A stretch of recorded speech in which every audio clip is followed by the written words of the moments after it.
एक छोटे से गांव में एक मछली व्यापारी था।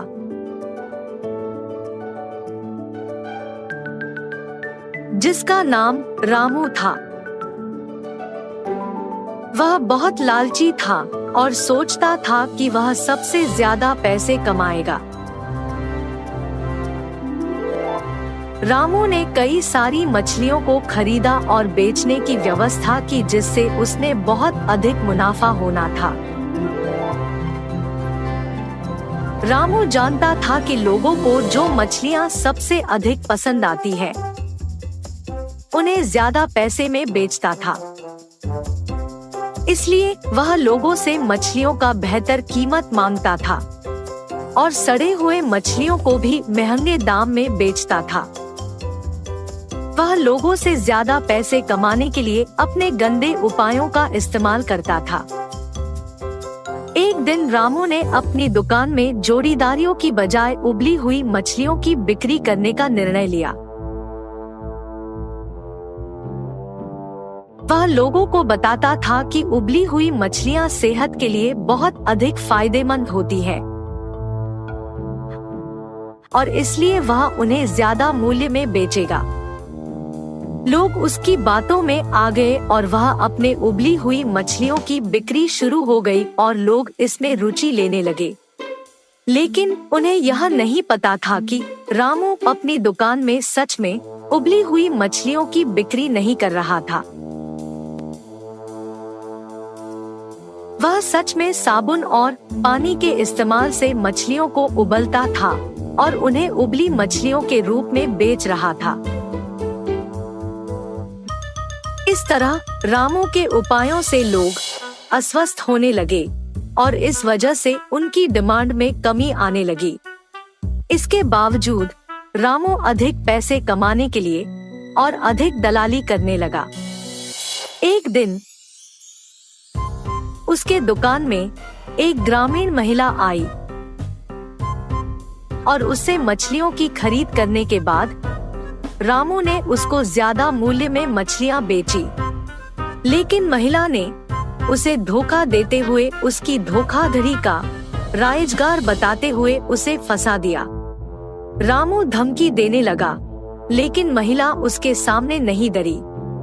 महिला ने अपनी बात अंग्रेजी में बताई, जिससे रामू को समझ में नहीं आया और वह उसे छोड़ दिया।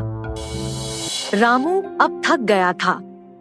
उसने एक बार फिर सोचा कि वह उबली हुई मछलियों को बेचकर पैसे कमा रहा है, लेकिन अस्वस्थ लोगों की वजह से वह एक अपमानित व्यक्ति बन गया है। उसने फिर से सोचा कि उसकी दुकान में उबली हुई मछलियों को बेचने से बेहतर होगा कि वह अच्छी गुणवत्ता की मछलियां लेकर अपनी दुकान में बेचे। रामू ने अपनी दुकान को बदल दिया और अब वह उच्च गुणवत्ता की मछलियां बेचता था। लोग अब उसकी दुकान से मछलियां नहीं खरीदने लगे और उसकी दुकान में कोई नहीं आने लगे। रामू ने जो उपाय किया था, उससे उसे अधिक दुकान से लोग दूर भागते थे। रामू ये सोचता है कि व्यापार चालाकी से नहीं, सही तरीके से काम करने से सफलता मिलती है। द्वारेश्वर नामक गांव में मस्तान नामक एक कसाई रहता था। उस गांव में बकरे का मांस सिर्फ मस्तान की दुकान में मिलता था। इतना ही नहीं, हर शुभ कार्य और दावत के लिए मस्तान के ही दुकान से मांस लाया जाता था। ऐसे एक दिन उस गांव के जमींदार का सेवक मस्तान की दुकान को आता है। हे मस्तान, कल जमींदार के महल में एक बड़ी दावत रखी जा रहा है। उस दावत को बहुत बड़े लोग और अमीर लोग आने वाले हैं। 100 लोगों के लिए खाना बनवा रहे हैं। उसके लिए तुम्हें 15 किलो मांस ताजा काट के कल सुबह 6 बजे को महल लेके आना होगा। पैसे तुम्हें वहीं पे मिलेंगे। मस्तान सलमान की बात को मान लेता है, लेकिन उसके पास 15 किलो का मांस नहीं होता है। इसीलिए वो बकरी वाले के पास जाता है। रमेश भैया, रमेश भैया, दरवाजा खटखटाता है। अरे क्या हुआ मस्तान, इस समय पे आए, बात क्या है? जमींदार के घर में दावत के लिए मुझे 15 किलो मांस की जरूरत है। मैंने वचन दिया कि सुबह 6 बजे उनको मांस पहुंचा दूंगा। समय ना होने के कारण मैं अभी तुमसे बकरी खरीदने आया। हाँ, तो ये है बात। ठीक है, 2000 रुपए दे के बकरी ले जाओ। ये क्या भैया, 1000 ही तो है। अब जमींदार के लिए है तो कम से कम 2000 होगा ही ना। अगर तुम्हें नहीं चाहिए तो रहने दो, मैं आराम से सो जाऊंगा। नहीं नहीं भैया, मैंने वचन दिया है, अब पीछे नहीं हट सकता। मैं दे दूंगा 2000। ऐसे कहकर 2000 दे के बकरी खरीद के घर चलते हुए सोचता है, जमाए हुए पैसे एक दिन में खर्च हो गए। कोई बात नहीं, जमींदार के दावत के लिए मांस पहुंचाने के बाद पैसे मिलेंगे ना। अभी जल्दी से काम शुरू करके सुबह तक पहुंचा देना होगा। ऐसे सोचकर मांस को साफ करके उसके टुकड़े टुकड़े काट के सारी रात मेहनत करके 15 किलो मांस को तैयार रखता है। अगले दिन सुबह दिए हुए वचन के अनुसार 6 बजे को जमींदार के महल पहुंचता है। भैया, मैं सेवक सलमान के लिए आया हूँ, क्या आपको पता है कि वो कहाँ है? ये सुनकर दूसरा सेवक मस्तान को बाहर इंतजार करने के लिए कहता है। वो मस्तान के हाथ से मांस लेते हुए कहता है कि सलमान को भेजेगा और उसे पैसे मिलेंगे। मस्तान भी उस सेवक का बात मानकर बाहर इंतजार करता है। लेकिन सेवक उसके हाथ में मांस को देख सोचता है, इस 15 किलो मांस से अगर मैं 1 किलो ले लूं तो किसको पता चलेगा? किसी को भी नहीं पता चलेगा। ऐसे उस कवर में से 1 केजी मांस को छुपा के बाकी को देने जाता है। सलमान को देख के कहता है, साहब, मस्तान ने ये आपको देने के लिए कहा है। वो पैसों के इंतजार में बाहर खड़ा है। सलमान सेवक के हाथ से मांस लेके सीधा रसोई घर जाता है, ये जान के कि मस्तान बाहर पैसों का इंतजार कर रहा है। बावर्ची के पास जाकर सलमान कहता है, सारे व्यंजन स्वादिष्ट होनी चाहिए, ध्यान से पकाना। ऐसे कहकर चला जाता है। बावर्ची पकाते हुए, इतने मांस से अगर मैं 2 केजी ले लूं तो किसको शक होगा? किसी को भी नहीं होगा। ऐसे सोचकर मांस को छुपा के बाकी को पकाता है। दावत के व्यंजन की तैयारी के लिए जिम्मेदार किशन व्यंजनों का स्वाद चख के कुछ सेवकों की सहायता से उन सभी में से थोड़ा थोड़ा अपने लिए ले लेता है। आए हुए मेहमान सारे दावत की खाना शुरू करते हैं और जल्द ही आपस में बात करना शुरू कर देते हैं। ये क्या, इतना अमीर और सम्मानित आदमी, अच्छा नाम है इनका, मगर खाने में कमी क्यों? हाँ, अगर खाना कम ही पड़ना है तो ऐसी दावत की तैयारी भला क्यों करें? ऐसे सारे लोग खुसफुसाते हैं। ये सब सुन के जमींदार सहन नहीं कर पाते हैं। दावत के खत्म होने के बाद क्रोधित होके सारे लोगों को सभा में बुलाते हैं, खास करके दावत के लिए जिम्मेदार लोगों को, और उनको सवाल करना शुरू करते हैं। दावत की तैयारी के लिए जिम्मेदार किशन से पूछते हैं, दावत की जिम्मेदारी सौंपने पर तुम ये करोगे? सभी तैयारी किया मैंने, लेकिन व्यंजनों के लिए मात्रा पहले से ही कम पड़ गई थी प्रभु। मेरा इस बात से कोई लेना देना नहीं, आप बावर्ची से पूछिए प्रभु। ऐसे उसने अपनी किए को छुपाकर किसी और पे इल्जाम डाल देता है। तब बावर्ची छुपाए हुए 2 किलो मांस की बात को छुपा के कहता है कि दावत की सामग्री के लिए जिम्मेदार सलमान के पास इसका जवाब होगा। ऐसे उस बात से छुटकारा पाता है। सलमान भी औरों की तरह मांस के दिए गए 6000 रुपयों को मस्तान को ना देकर अपने ही पास रख के, ये जानते हुए कि मस्तान पैसों का बाहर इंतजार कर रहा है, जमींदार से ये बात छुपाता है और कसाई मस्तान पे इल्जाम डाल देता है कि उसने मांस कम मात्रा में दी है। अभी जाके मैं उसका काम तमाम करता हूँ प्रभु, ऐसे कहता है। उसी सभा में मौजूद मस्तान उस इल्जाम का सहन नहीं कर पाता है। सभा में से जमींदार के सामने आके कहता है, जमींदार साहब, इस पूरे गांव में मैं अकेले कसाई हूँ। पिछले 10 साल से मैं ये व्यापार कर रहा हूँ और इतने साल से आपके घर में हर कार्य और हर दावत पे मैंने खुद मांस दी है, मगर कभी भी ऐसी मुसीबत नहीं आई। आपके घर में दावत का नाम सुनते ही 1000 की बकरी को 2000 में बेचते हैं। सुबह आके मैंने मांस को पहुंचा दिया और आपके सेवक सलमान ने मुझे मांस के पैसों के लिए सुबह से इंतजार करवाया। सलमान को मांस देने के बहाने से एक और सेवक मेरे हाथ से मांस लिया और मुझे बाहर इंतजार करने के लिए कह दिया और ये भी कहा कि वो सलमान को बुलाएगा।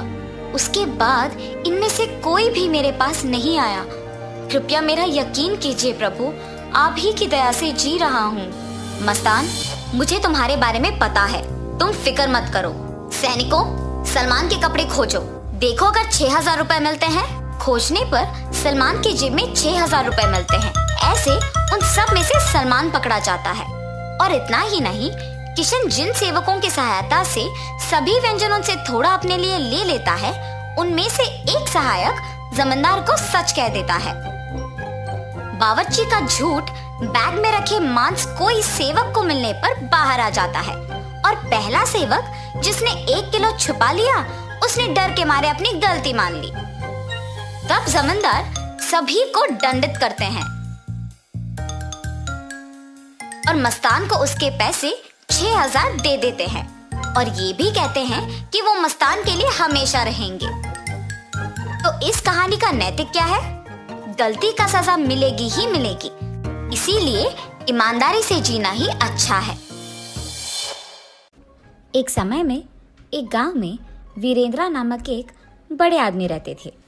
वो बूढ़ा आदमी उसके बेटे रोहित, बहू सरला और पोता रोशन के साथ एक छोटे से घर में रहता था। रोहित उसी गांव में खुद के एक व्यापार करता था। उसमें चिकन रोल्स और एग रोल्स बनाकर उन्हें बेचता था और उसके द्वारा आए हुए पैसों से उसके परिवार का देखभाल करता था। एक दिन वो हमेशा की तरह चिकन रोल्स बना के बेचने लगता है। चिकन रोल, गर्मा गर्म चिकन रोल, स्वादिष्ट चिकन रोल, आइए बाबू आइए, ऐसे जोर जोर से चिल्लाते हुए आते जाते लोगों को वो पुकारता था। एक दिन उसके पिता उसके दुकान जाते हैं। बेटा रोहित, मुझे बहुत भूख लग रहा है। बहू ने अब तक घर में कुछ बनाया नहीं और मैं रुक नहीं पा रहा हूँ, इसलिए मैं यहाँ आया हूँ। अगर आपको इतना भूख लग रहा है तो घर पे खाना चाहिए था। अगर बहू ने कुछ बनाया नहीं तो रुक लेना था, लेकिन ऐसे दुकान आ जाना क्या है? आप क्या समझ रहे थे पापा? आप वहाँ खड़े होकर मेरा समय वृथा मत कीजिए, चलिए घर चले जाइए। उसके बेटे के ऐसे बात करने के कारण वो निराश होके वहाँ से उसके घर चले जाता है। अपने बेटे और बहू को उनकी तरफ ऐसे बर्ताव करते हुए देख और बिल्कुल भी गौरव से पेश आते हुए ना देख वो बूढ़े आदमी बहुत बुरा मानते थे। इतना हो जाने के बाद भी वो घर छोड़कर इसीलिए नहीं जाते थे क्योंकि उनको बेटे पे बहुत प्यार था, इसीलिए वो सहते हुए वो गम में ही जी लेते थे। दूसरी तरफ रोहित को उसके बेटे रोशन से बहुत प्यार था। वो अपने बेटे को बहुत लाड करता था और जो भी उसको पसंद था वो हमेशा उसको देता था और उसका सारा खाली समय वो सिर्फ अपने बेटे से खेलते हुए बिताता था। एक दिन अचानक रोशन को बुखार आता है और जब रोहित को ये बात पता चलता है तो वो अपना दुकान, व्यापार सब छोड़कर घर जाके सिर्फ उसके बेटे के ख्याल रखने में लगे रहता है। वो दुकान ना जाकर सिर्फ घर पे रह के उसके बेटे का देखभाल करते हुए उसी के बारे में सोचते हुए दुख में ही बैठे रहता है। उसे ऐसे दुखी देख उसके पिता रोहित के पास जाकर ऐसे कहते हैं, बेटा रोहित, फिक्र मत करो, रोशन को बुखार आया है, वो ठीक हो जाएगा बेटा। पापा, आपको क्या पता, बुखार है, कम हो जाएगा, यही कहना है आपको, जैसे आपको सब कुछ पता है। ऐसे वो गुस्से में उसके पिता से बात करता है। हाँ, मैं तो अपने बेटे को ऐसे दुखी नहीं देख पा रहा था, इसीलिए उसके पास जाकर मैंने ऐसे कहा, लेकिन मेरे बेटे ने मुझे कभी समझा ही नहीं, इसीलिए वो गुस्से में बात करता है हमेशा मुझसे। एक समय में मैंने भी अपने बेटे का ऐसे ही ख्याल रखा था, लेकिन अब तो मेरा बेटा मुझसे बात भी नहीं करना चाहता है। ऐसे सोचते हुए वो बहुत दुखी होता है और उसके बेटे पे प्यार को अपने ही अंदर रख के वो वहाँ से चले जाता है। अगले दिन भी रोहित के बेटे का बुखार कम नहीं होता है और इसी कारण रोहित उसके बेटे को लेकर उसके घर के बाहर बैठ के उसको देख के दुखी होते रहता है। ऐसे जब बाप बेटे दोनों वहाँ पे बैठे थे, उनसे कुछ ही दूर में दीवार पे एक कौवा बैठा था। उसे देख वीरेंद्रा ऐसे पूछता है, बेटा रोहित, वो दीवार पे क्या बैठा है?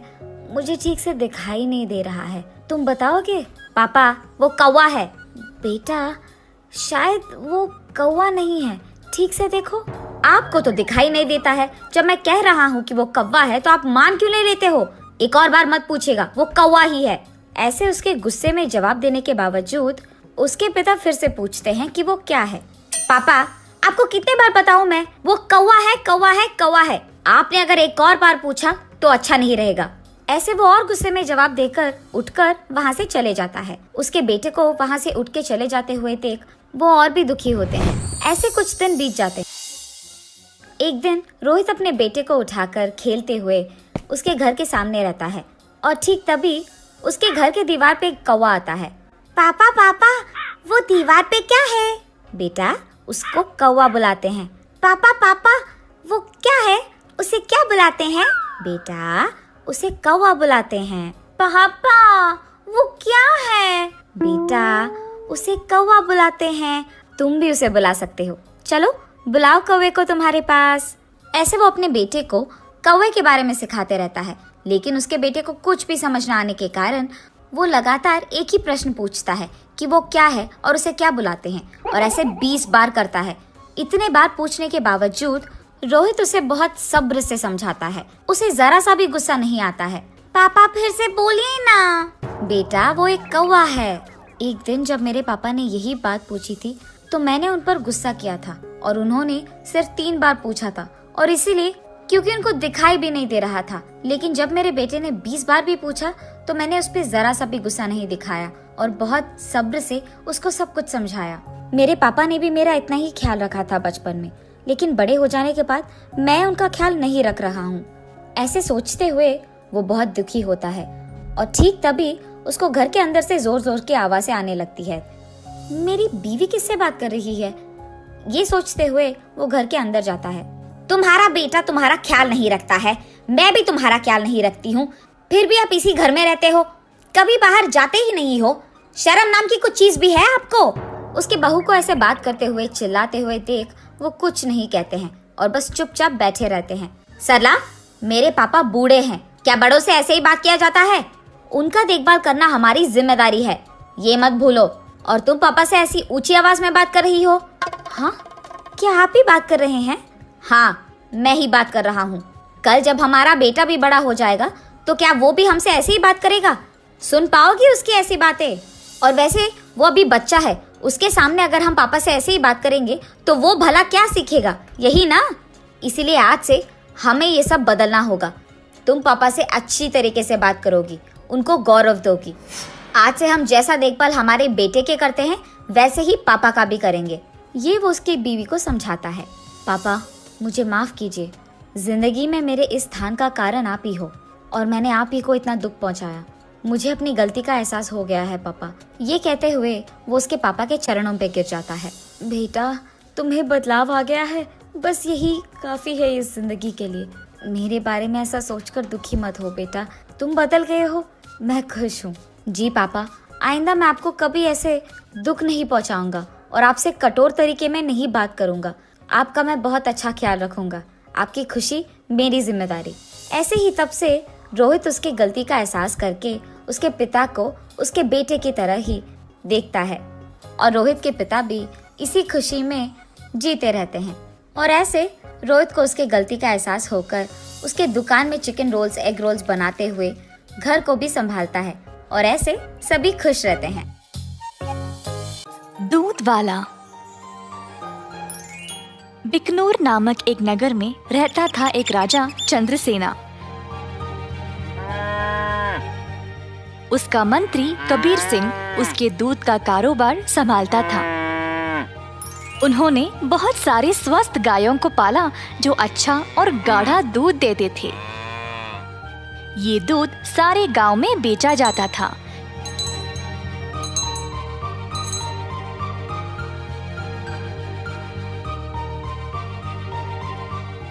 कबीर सिंह खुद सब कुछ संभालता था। कबीर सिंह की पीढ़ी भी महाराजा के लिए काम करते आ रहे थे और इस वजह से चंद्रसेना उसका बहुत आदर करते थे। कबीर सिंह ने भी राजा को कभी भी निराश नहीं किया। सारे गांव में उसका अच्छा नाम था। हर रोज कबीर सिंह खेत पर जाता था। उसने बहुत लोगों को काम पे रखा गायों की देखभाल के लिए, ताकि वे अच्छे से खाए और सेहतमंद रहे। गायों को घास चराने के लिए वह दिन में कम से कम 2 बार भेजता था।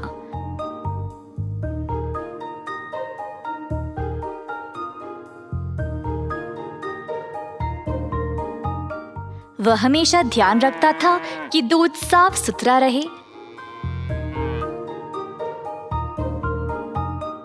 दूध निकालने के बाद वह 10 दूध वालों को देता था ताकि वह गांव में जाकर बेच दे।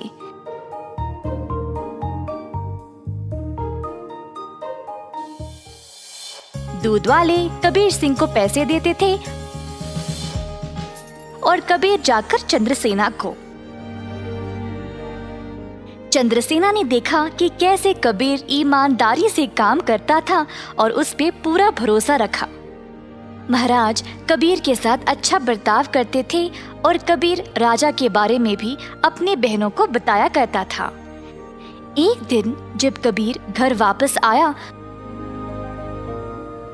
तो उसने अपने बहनों को बहुत गुस्से में और परेशानी में देखा। क्या बात है, तुम सब इतने गुस्से में क्यों हो? हम तीनों की उम्र हो गई है शादी के लिए, पर क्या फायदा, शादी के लिए पैसे ही नहीं है। कपड़े और गहनों को छोड़ो, हमारे पास खाने पीने के लिए पैसे काफी नहीं है। मैं तुम लोगों के लिए ही इतना मेहनत करता हूँ, अगर इससे भी खुश नहीं हो तो मेरी सारी मेहनत ही बेकार हो रही है। आप तो महाराजा के मंत्री हो ना, पर आप अपनी आमदनी किसी भी जरूरतमंद को दे देते हो। और आप दूध का कारोबार भी संभाल रहे हो ना अकेले, उसमें भी कोई मुनाफा नहीं मिल रहा है आपको। ऐसा क्यों? शायद हमारी कोई फिक्र नहीं है, इसीलिए। तीनों बहनें रोने लगी और कबीर को बहुत बुरा लगा। अब तुम सब मत रो, मुझे बर्दाश्त नहीं होता। अब बोलो मैं क्या करूं? मैं वही करूंगा। वैसे आपको ज्यादा कुछ करने की जरूरत नहीं, आप दूध का सारा कारोबार संभालते हो ना। अगर आप उसमें थोड़ा पानी मिलाकर बेचोगे तो आप ज्यादा बेच पाओगे। हाँ, और अधिक दूध से आप ज्यादा मुनाफा भी कमा सकते हो। पर ये तो धोखा हुआ, मैं राजा के साथ ऐसा नहीं कर सकता। कबीर सिंह ने ऐसा करने से मना कर दिया था, पर उसकी बहनों ने उसको भावुक करके जैसे तैसे उससे ये काम करवा ही दिया। कबीर सिंह अक्सर कमाए गए पैसे राजा को देता था और बाकी के पैसे अपनी बहनों को देने लगा। मुझे ऐसा करना नहीं पसंद, ये आखिरी बार है, इसके बाद मुझे ये सब करने के लिए नहीं बोलना। कबीर की बातें सुनकर बहनों ने उसको पैसे वापस किए और घर छोड़कर जाने का नाटक करने लगी। कबीर के पूछने पर तीनों ने धमकी दी कि वे घर छोड़कर चले जाएंगे। मजबूर होकर कबीर को उनकी बात माननी ही पड़ी। कमाए गए पैसे राजा को देकर अधिक पैसे अपनी बहनों को देने लगा। ये सिलसिला कई दिनों तक चलता रहा। कुछ ही समय में कबीर की बहनें नए नए साड़ियां और गहने खरीदने लगे और अच्छा खासा खाने भी लगे। उनकी जिंदगी ही बदल गई। घर पर बैठे बिना तीनों सज धज के बाहर घूमने लगे, सबके आगे दिखावा करने के लिए।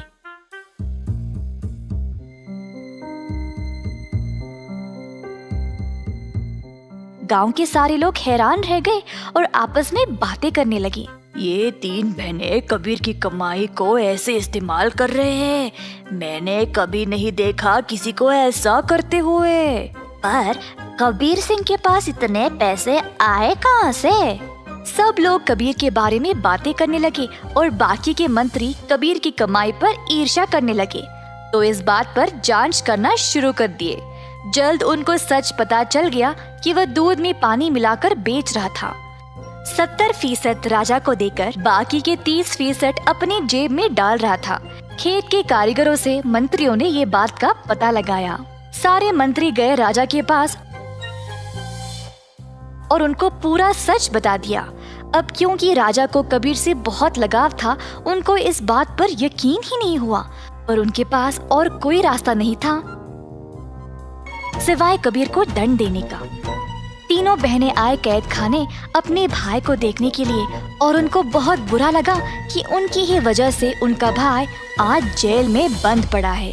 बहनों को अपनी गलती का एहसास हुआ और तीनों गए महाराजा के पास और उनको सब सच बताया कि असल में ये सब उन तीनों की ही गलती है और कबीर दोषी नहीं है। उन्होंने राजा से भीख मांगी कबीर को छोड़ने के लिए। जब राजा ने ये सब सुना तो उन्होंने तीनों बहनों को भी कबीर के साथ कैद खाने में ही डाल दिया और कहा, दंड केवल गलत करने वाले को ही नहीं, गलत सोचने वाले को और गलती में हिस्सा लेने वाले को भी मिलनी चाहिए।